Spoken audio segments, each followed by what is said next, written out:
Salut chers amis, bienvenue dans les brèves de l'écho. Aujourd'hui nous allons voir une autre expression qui, ma foi, va vous illuminer davantage et par ricochet va enrichir votre vocabulaire. Aujourd'hui on va s'étendre un tout petit peu sur les matières premières. Mais d'abord ce qu'il faut comprendre c'est la définition même de matière première.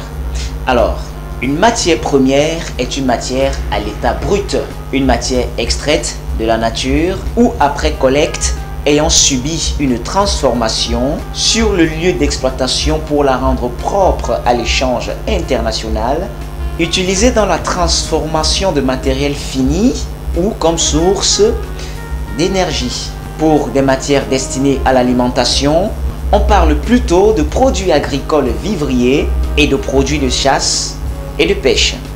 L'ONU, entendez Organisation des Nations Unies, utilise le thème global de produits de base qui a été défini officiellement par la Charte de la Havane en 1948 comme tout produit de l'agriculture, des forêts, de la pêche et tout minéral, que ce produit soit sous une forme naturelle ou qu'il ait subi la transformation qu'exige communément la vente en quantité importante sur le marché international. L'Afrique dispose de 30% de réserves de matières premières minérales non énergétiques. Mais cette richesse a paradoxalement souvent un impact négatif sur la croissance des pays africains. Ce syndrome s'appelle syndrome hollandais ou maladie hollandaise ou encore la malédiction des matières premières qui s'explique lorsque l'économie de ces pays repose essentiellement sur cette exportation et en raison de leur gouvernance.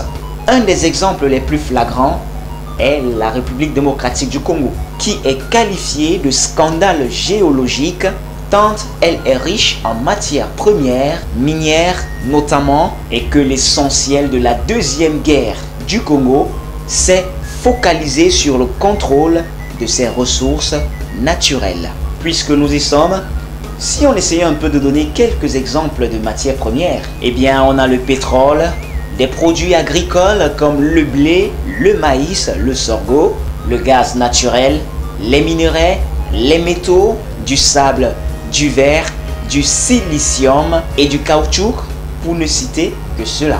Entrons un tout petit peu dans les détails. Par exemple, les matières premières énergétiques. Là, il s'agit, comme exemple, du pétrole et du gaz naturel. Le Nigeria domine le classement des pays africains producteurs du pétrole. L'Afrique du Sud domine la production mondiale de fèves de cacao et la Côte d'Ivoire, leader mondial en production de cacao.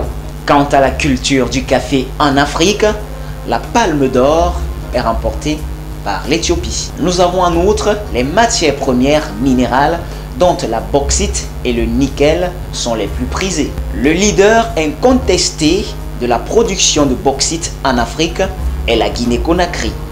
Ah, on peut aussi parler des métaux précieux tels que l'or et l'argent. Voilà.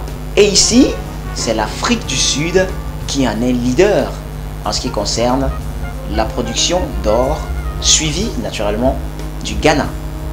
Voilà donc ce qu'on peut dire sur les matières premières. J'espère qu'on a fait le tour et que vous avez aimé. Je vous donne donc rendez-vous très prochainement pour un autre numéro des brèves de l'écho. D'ici là, portez-vous bien et on se dit prochainement.